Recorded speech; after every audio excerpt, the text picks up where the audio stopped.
Okay, so today's topic is about compassionate team conversations. We'll be looking to explore how teams can approach these sorts of open and honest conversations with a compassionate approach, and how TED can link in with that, how TED really can help create that framework and create that support that team leaders need to have these types of conversations. What the objectives of today's session are is to get across an understanding of what a compassionate conversation might look like in a team setting. I think sometimes we talk about it in one-to-one settings, but it might look slightly different in a team environment. We're going to explore some of the key skills which team leaders might need to demonstrate to support that kind of open and honest dialogue, but also how TED can support that and be part of that process as well. And I think ultimately what we try to do with TED is trying to encourage these sorts of compassionate conversations more regularly in our teams, because we know that can have benefits for everyone in a team, but also for the broader organisation and ultimately on patient care, because of the research we know about when teams are engaged and working to the best of their ability. So today's session really came on the back of an NHSE initiative. So I'm sure some of you might run this in your own organisations. You might have been on some of the compassionate conversations training that NHSE run. If you haven't, to give you a bit of background, in 2023, it seems a long while ago now, but I think only more recently it's been sort of gaining traction, definitely in our organisation. But this initiative was around recognising the importance that feedback has in making successful organisations, but also supporting people to be the best that they can be in a healthcare environment. What NHSE wanted to do was highlight some of the skills, so particularly in our leaders, to be able to, facilitate feedback, deliver perhaps constructive feedback in a compassionate way, so that we were supportive of individuals that we were line managing maybe, or in a team context, we were supportive of our teams and the individuals that make up those teams. And NHSE describe it as one of their pillars of inclusive leadership. So it's relevant in lots of different situations. NHSE's programme is focused more on one-to-one conversations, so things like line manager conversations, one-to-ones between colleagues, perhaps within a team, or even patient conversations as well, because some of the same skills can apply to each of those different settings. But when we think about teams, sometimes it can be a little difficult to really apply the same sorts of approaches, because there's often lots of different opinions and perspectives in a conversation when we're in a team environment. So it adds complexity to navigating a conversation in a way which was or is compassionate to those different perspectives that you might have within a team. In the NHSE programme, it focuses on some of these pillars which Michael West lays out from his research into team culture and team engagement. And Michael West talks about these 4 pillars of getting compassionate conversations right. And he talks about, first of all, attending. So this is about being present, openly listening. In our icebreaker, some of you mentioned about, creating that environment where people feel listened to, but also being open to different perspectives. So this idea of attending is where perhaps a team leader would be asking open questions, open to different ideas, different perspectives that might even be different from their own, and having that attitude of curiosity. So sometimes we call these curious conversations. Definitely in perhaps a coaching context, we might describe it as that sort of curious approach to conversations. The second pillar then is about understanding. So it's about looking at what do we know about a situation, perhaps what are those different perspectives that we might know about. It's about having open, honest dialogue to try and explore situations better. it might involve examining things from different perspectives. So I think when we think about it from a team view, we might look at TED results, we might look at staff survey results, we'd look at feedback from different team members, we'd look at maybe data that's relevant to our team, or even feedback from other teams, or maybe patients and service users that interact with our team. Pillar number 3 is about empathizing. So from a leadership perspective, it's about being prepared to feel and experience distress or frustration from a team. So I guess it's about showing that you understand how people might be feeling and the impact of the situations which a team might be working through.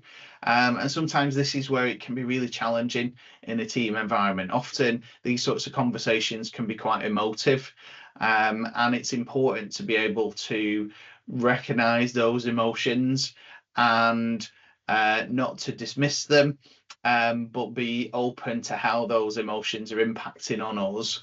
And I think I've talked about on past Lunch and Learns about this idea of acknowledge before action. And I think when we're empathizing, it's about acknowledging emotions or the impact that things might be having on us before we try to fix it. And I think, again, this is somewhere where in TED we try to create that space for teams to be able to acknowledge a situation before coming up with their action plan. And then the final pillar that Michael West talks about is this idea of helping. So it's about thinking, taking thoughtful, intelligent action at a timely interval with your available resource. So it's also about being realistic, and it's about meeting your real needs, so not the perceived needs of people. And this is where those other things that underpin that fourth pillar, the other things that come before, help to understand the situation before we take thoughtful action, which takes into account what we've discussed. And in one-to-one conversations, this is something which perhaps a line manager and an individual can talk through together.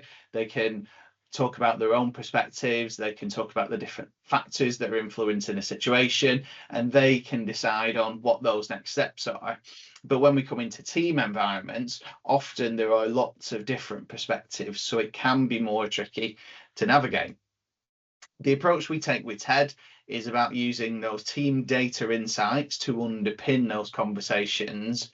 And I often describe TED as being that opportunity to make sure your conversations are about the things that matter most to your team. Because if you didn't have that, I guess, that data snapshot first, the danger is that you could go off in multiple different tangents for your team without fully understanding what's maybe at the root cause of what we'd like to deal with. So the idea is that we use the data to underpin our conversations, but it's the conversations which actually create change. So where we see the benefits of TED being is it creates space for teams to, first of all, take shared ownership of the strengths and challenges. And by doing this together, they can build trust, they can build psychological safety, and they can start to instigate changes which are sustainable for the way that they work and the type of team that they are. And something I often find myself saying to our TED team leaders is that you might have two teams with very similar results, but the way that your team works, the types of personalities in your team, the types of roles that you have might mean that you go in different directions, even if you had a very similar TED report. So there isn't a sort of a one-size-fits-all action plan for a team coming out with TED. The idea is that conversation will create the action plan so that it is reflective of how different team members are feeling, what's important for the team right now, but also that it is sustainable. So it's something that the team can get behind, that feels realistic. And often that means that we're not trying to fix everything all at once. We're deciding what's right for us right now and what are the right first steps to take. When we think about those pillars that Michael West mentioned, it can sometimes feel a bit abstract from a team's perspective. So it's helpful to ground these types of conversations in sort of practical skills that we have. So as I've mentioned, attending is about truly listening. So from a team leader's perspective, it's about being fully present, but also from other team members that might be involved in a team conversation. So it's around encouraging everybody to really listen to different perspectives, to understand what's in our data report maybe. But in the TED conversation, it's about creating space for people to be able to speak openly, share their experiences that might be underpinning the scores in your TED report. And it's about noticing not just what is being said, but also what maybe isn't being said as well, and what the data might be telling us that maybe hasn't been openly talked about sometimes. When we think about understanding, it's about exploring what's really going on underneath the surface. So TED gives us themes that teams can talk about, but it doesn't give us the full story. So this is where that curiosity matters. So asking open questions from a team leader's perspective, things like what might be behind this data, what could be influencing this. Things like when we have questions in TED about recognition and celebrating success, really starting to sort of have that open conversation around actually what does success mean to us, what feels like success for us right now, and also what feels appropriate in terms of celebrating, because that can mean different things to different teams and different people within the team. So getting that conversation out there helps to give everybody that shared understanding. The pillar of empathizing is about recognizing that emotional experience. So in the TED conversation, it's thinking about talking about situations like workload, how you're communicating, how people are feeling in the team. And these can carry real emotions as to how people feel about changes which might be happening, but it's a space to be able to acknowledge those feelings and then be able to understand, okay, how do we put those into context and be mindful of them as we go forward. So the aim is to really acknowledge those feelings and try and reduce any defensiveness that there might be throughout the team. And again, as I've already said with TED, the idea is each and every time you come through the TED cycle, it gets that little bit easier because people do feel less defensive. They understand that TED isn't about just focusing on one individual. It's about recognizing a situation and creating practical steps to help the team move forward. Final point in there from Michael West Framework is about helping. So what we try to do with TED is create actionable next steps, and whether that be through a TED toolkit or something that a team decides on themselves, it's around using TED as more than just that diagnostic, more than even just that conversation. It's about working together to agree small realistic next steps that can genuinely improve how the team works. So in simple terms, the way I've described TED is about TED helps to give us the insight. The compassionate conversations help us to understand and give us that approach. And then together, teams co-create the conditions for real change. A quote from Michael West is that compassion is not about being soft, it's about being honest, it's about being human, and it's about being constructive. So we're balancing care and accountability. We create space to have those sometimes difficult conversations, and it's about supporting but not avoiding challenges that might be there. So it's about understanding those challenges and doing what we feel is best together. So wanted to throw this question out to you at that stage. So where do we think teams struggle with this sometimes? So what gets in the way of compassionate conversations, in your opinion? Feel free to pop your hand up or pop them in the chat. I guess what I'm asking here is, what barriers might there be for teams having compassionate conversations? What maybe makes it challenging or maybe intimidating for team leaders? What are your thoughts in there? Okay, I can see a few things coming through in the chat. So time, absolutely. I think sometimes it can feel like have one of these conversations, we need, a big chunk of protected time to cover all the things that we've got going on. So that can definitely feel difficult. Some of the other things coming in, Michaela, you mentioned fear or defensiveness. Definitely. Yeah, I think sometimes, particularly for team leaders and particularly when you're going into your first TED, there might be a fear of going into the unknown, not knowing which direction a conversation might be. Sometimes there might be a defensiveness. I always think from a team leader's perspective, team leaders often feel that they need to have all the answers, so they can start to feel quite defensive where maybe they don't have all the answers or there isn't an easy fix to something. It can feel hard to then open up that what might feel like a can of worms that feels really unwieldy from a team leader's perspective. So yeah, definitely get that. I'll just pick out a few more. Dawn, you mentioned previous negative experiences. Yes, maybe if feedback hasn't gone well in the past. Definitely. Hazel, you've mentioned sometimes scared of hearing what people really think. Yeah, I guess sometimes there's the feeling that maybe people won't be constructive in the feedback because they are speaking with their emotions sometimes, and sometimes it can be difficult to really contextualize that sometimes because it is just how we're feeling. Kim, you've mentioned lack of psychological safety or lack of accountability. Yeah, I think sometimes there's this trepidation around the idea that if we put something out there, but then there's no one to take ownership of it, then it'll just make the problem bigger because no one's able to do anything about it. So yeah, definitely, I think that can be a challenge sometimes. Hazel, you mentioned sometimes a history of bad feeling or mistrust. Yeah, trust is something that needs to be built, and it's not always going to be there, particularly for teams that are really challenged. What else have we got in here? So Jane, you've mentioned people avoiding difficult conversations. Maybe they don't like conflict. Yeah, definitely. And I think sometimes that can lead to things escalating because we don't want to have that conflict or that challenging conversation, so we kind of just ignore it and hope it'll go away. But the reality is it never really does, and actually it probably gets bigger over time if we don't address it. Hannah, you mentioned sometimes outside the comfort zone. Yeah, there's no easy lean into it. There's no easy option. Definitely agree with that.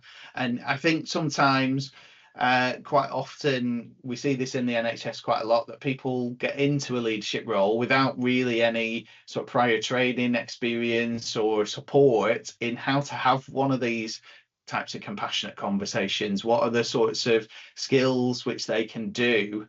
And it's not as simple as coming up with a policy like a lot of HR things might be, where there can be a clear policy, there's a right and wrong way of doing things. That compassionate conversations often need to be flexed in the moment. It's about demonstrating the right skills, but also based on what you're hearing, what you're listening to, perhaps what the data is telling you, you have to be quite agile as a team leader to be able to flex into these sorts of things.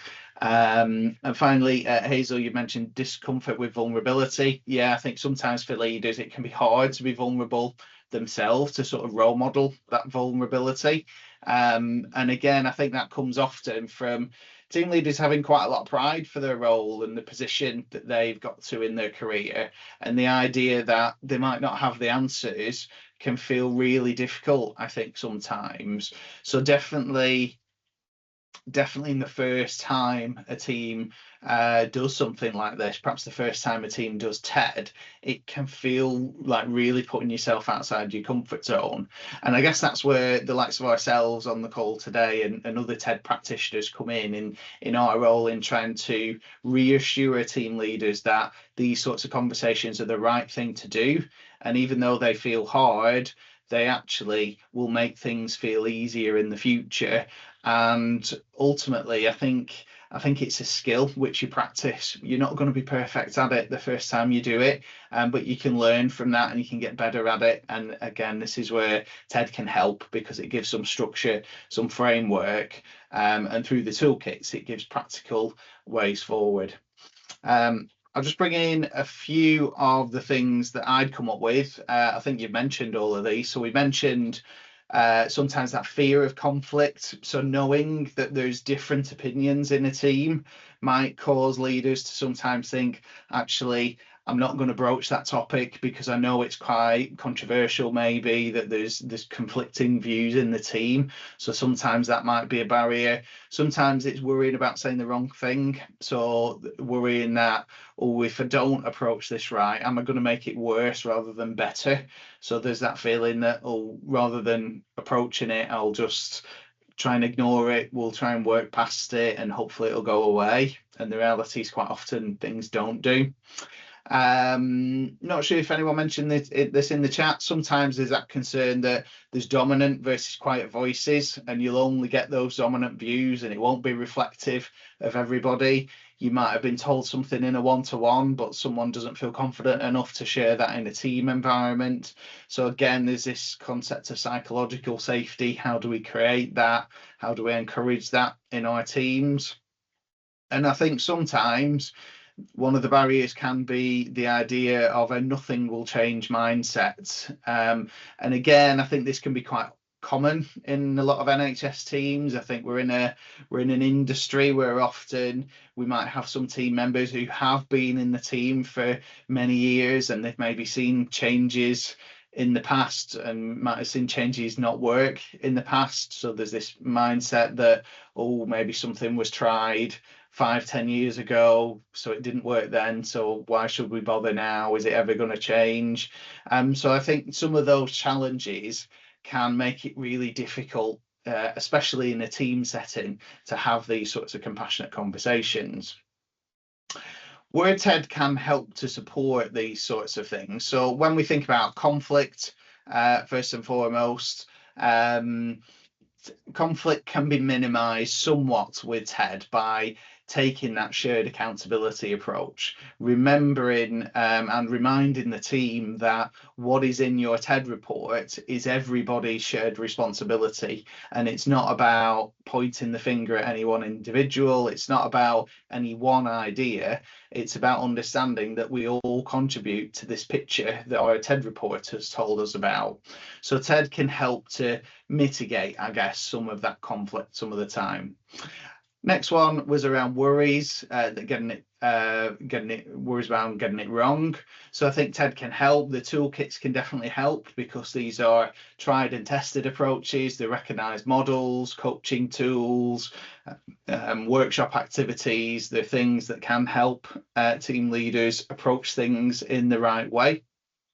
And next one is around those dominant voices. So TED can help with that because it balances those dominant voices, because in your TED survey, everybody gets equal weighting to their answers. So it is a true snapshot of everybody who's answered that survey. So it helps to make sure that no one voice can influence the conversation. And I think from a team leader's perspective, it helps to be able to lean back on your TED report to understand truly what the picture is. Then you don't go off on any tangent that isn't fully reflective of the team. And the final one was this nothing will change mindset. I think the way to approach that is to try and reassure team members that anything that you try through TED is sort of an experiment. And the idea isn't that, look, we're going to change and this is the way we're going to do things forever. The idea is our TED report has told us that maybe communication isn't working as well as it could be. So let's try a tiny experiment to try it a different way. And we're going to commit to doing TED again in the future. So if it doesn't work, that's okay. We can reflect, we can learn from it, and we'll try something different. I think where TED does help with this sort of mindset is the idea that we have some tangible evidence to show that we want to change and there's something that maybe isn't working as well as we'd like it to. So it then gives you the evidence to say, well, if we stay doing things the way that we were, then we're not going to improve this factor that's coming up through our TED. So it does give you evidence to sort of instigate that change, I guess, is where TED can help with that. So I wanted to touch next on some of those skills. I've mentioned a few of these as I've been going, but the first one really is about listening. So I mentioned earlier, one of Michael West's phrases is about listening with fascination.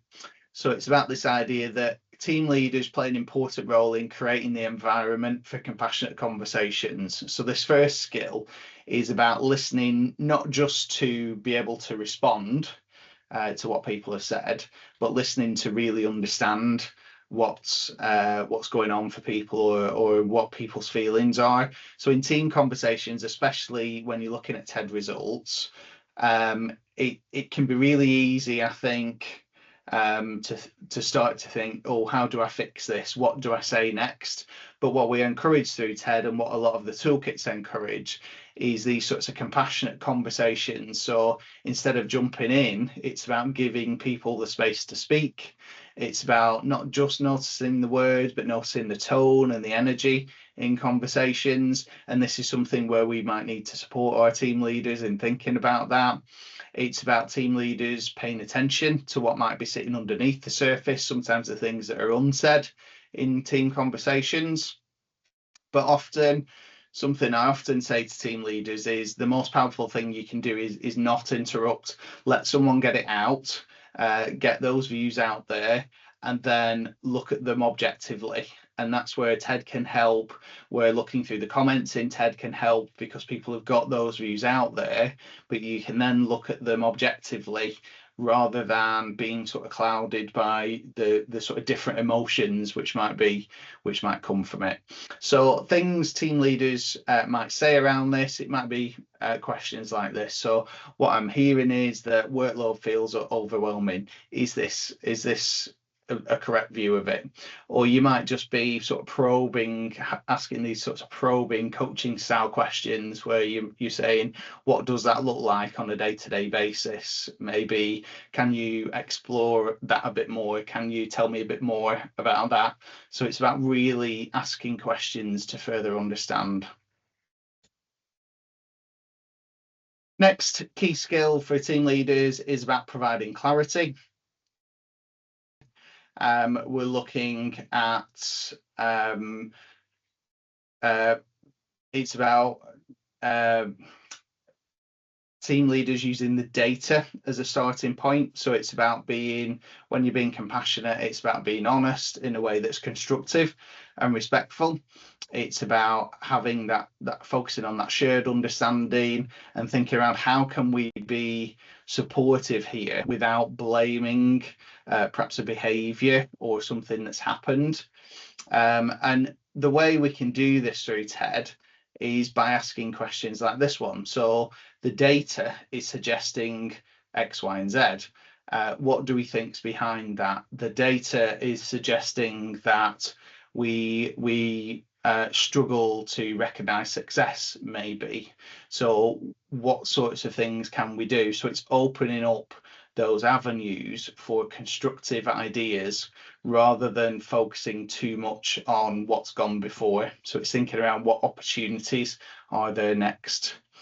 So this idea of providing clarity is around using the data to underpin what your understanding is in a conversation. Third skill is about reflecting and checking. Again, these are key coaching skills which we often use for those of you that might be coaches in the room. So we might be doing things like paraphrasing.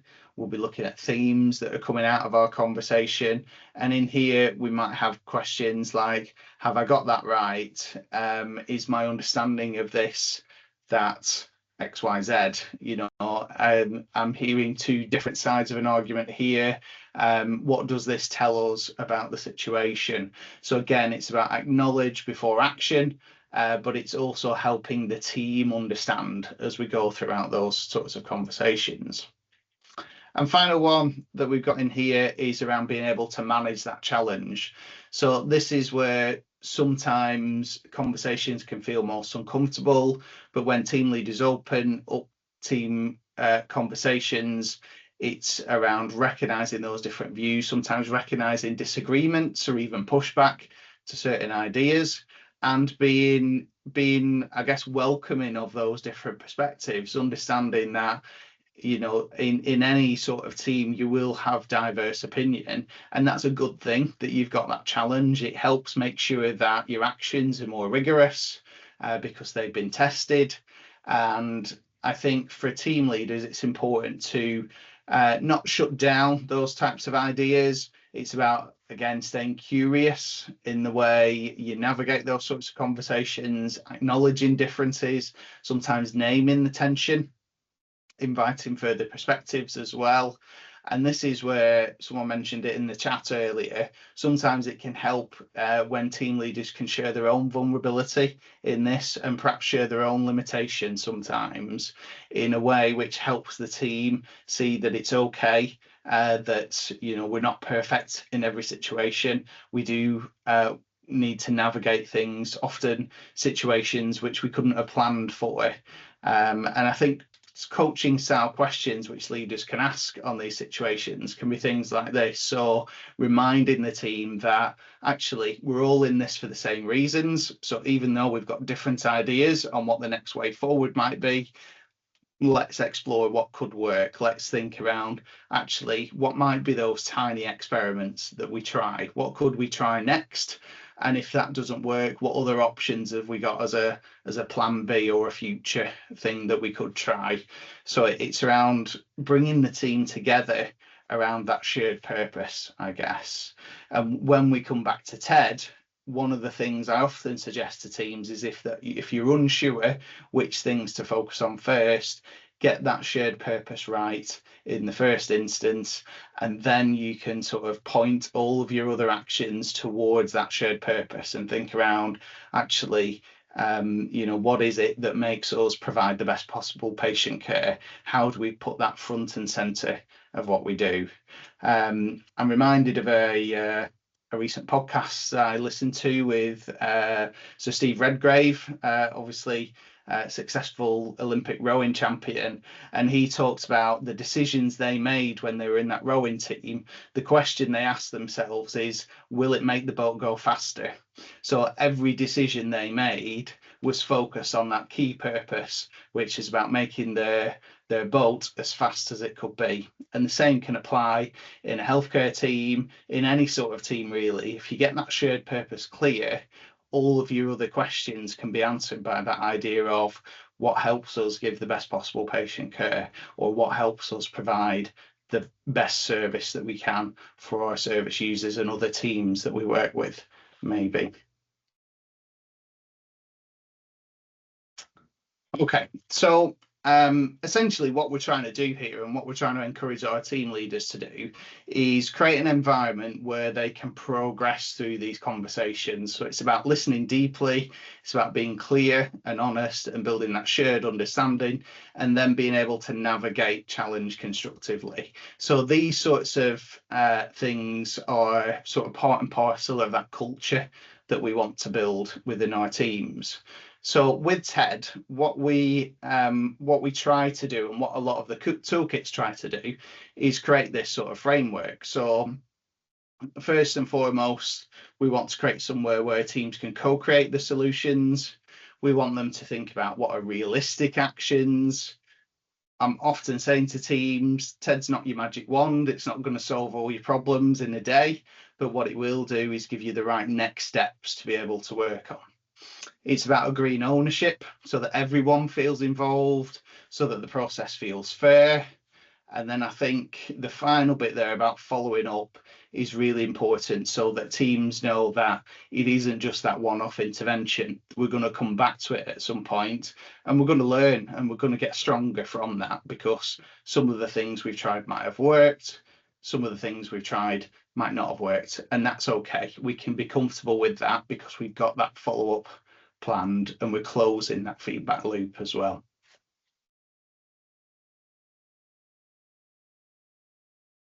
So, a few steps just before we bring it through to a close. So, leadership tips that we want to try and encourage in our team leaders is think about before the conversation. Things leaders can do is think about how do we set an intention, and that might come back to that first initial conversation they have with their team around what TED is, why are we doing it, how are we going to look to build on this work that we're doing through TED. It can also be important to prepare for emotions, and that's where your support to your team leaders through maybe coaching support, resource signposting, help when they get their results, can help team leaders prep for the team conversation. during team conversations, it's important for team leaders to think around how do we balance the voices? How do we stay true to what the TED report is telling us? But also, are there opportunities where we can slow the conversation to take stock of what's actually being said here? What is the picture? What's actually influencing this? And what might be the root cause that we can start to work on? And then finally, after a TED conversation, team leaders can think around what does that follow-up look like? And most importantly, I think, how do we keep momentum with this? So if we're doing TED annually, we don't just leave it until this time next year before we get back on with it. How do we check in on this regularly? Maybe in our team meetings, or maybe we have key touch points at different points throughout the year. Maybe staff surveys part of that process as well. So we want to encourage team leaders to think at each of these steps as they go throughout the TED cycle. Okay. And that sort of covers everything from today. So key sort of takeaways which I want you to think about here are: think about how compassion creates safety. How can we encourage that in our teams? One of our toolkits within TED is around compassionate performance conversations, so do have a search for that toolkit. Remember that creating that safe psychological environment, and we do have another lunch and learn, I think, from last year around creating psychological safety, so maybe have a dip into that one. But this is how we create that environment where we can have open, honest conversations, because ultimately it's those sorts of conversations that help to drive improvement for our teams, and what we want to encourage through TED for teams to go from success to success. Okay, fab. So we are a little bit early for time, but hope you'll find that useful. And we'd really appreciate your feedback. As always, Lindsay's popped the feedback link in the chat. You can scan the QR code if you want. But let us know if this topic has been useful, and if there's any other topics which could be useful for you or your teams. I'll share the recording and the slides later on this week with you all. And just to signpost you to our upcoming events, we don't actually have a lunch and learn next month because we'll be at the Do OD conference, and our next learning event will be the quarterly deep dive on the 11th of June. We do have a coffee catch up, one next Monday and another one in May, and our next lunch and learn will be in July. Okay, so thank you very much, everyone. Lovely to see you all as always, and I look forward to seeing you again soon. Thanks a lot, everyone. Thank you. Bye, everyone. Bye.